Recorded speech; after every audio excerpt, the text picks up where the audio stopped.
Complete the square. Yay! Okay, notice the front tells you, hey, when the A equals 1 and the B is even, then you can complete the square. I mean, if it's not, you could still do it, but it's a lot easier if B is even and A equals 1. All right, so open it up. There's a whole bunch of steps over here. We will fill these in later. Let's just look at something first, okay? So when you're completing the square, remember the front of it told you A has to equal 1.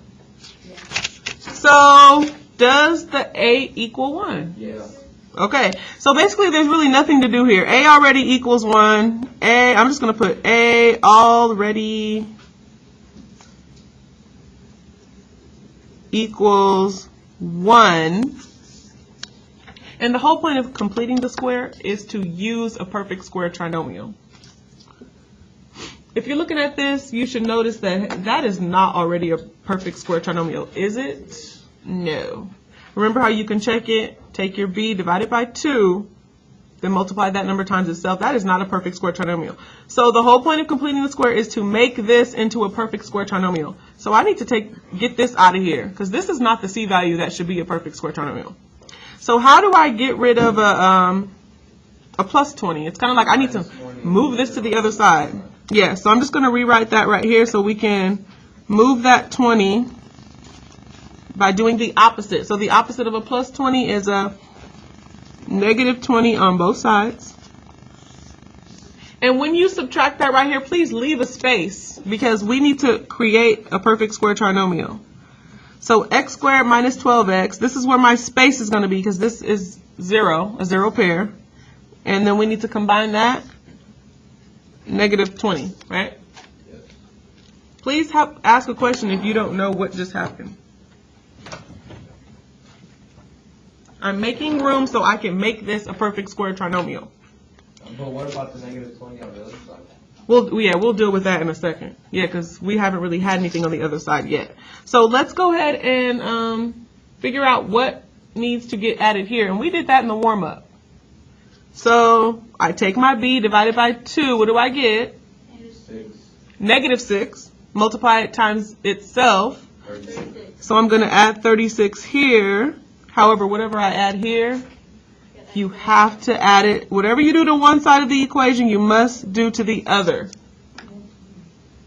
Let me know if you have a question. I had to make this a perfect square trinomial. Yes, thank you. So now I'm going to take this. I'm just going to combine those. So combine it. Negative 20 and a positive 36. 16, are you sure? Yes. Did you use your calculator? Maybe you don't need to. And it is a positive 16, right? And then this is just my perfect square trinomial.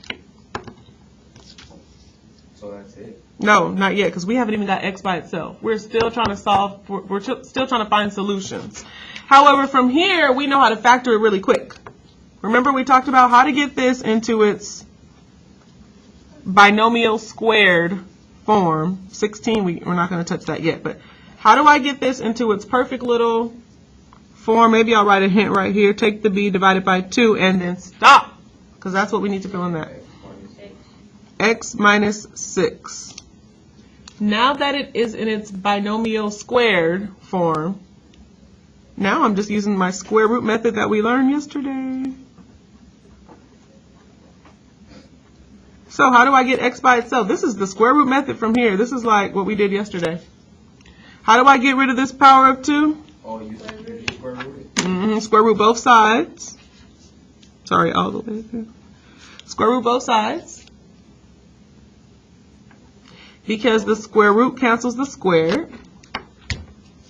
Then we're left with x minus 6 equals what?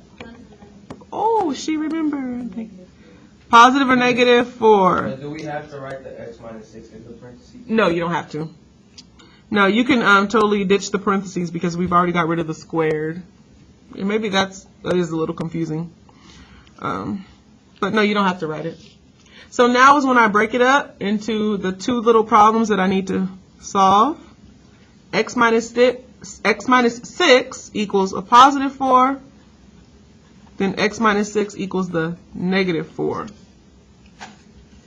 If you weren't here yesterday, it might seem a little overwhelming, but just try to hang in there with me. And solve both of those for x, see what you get.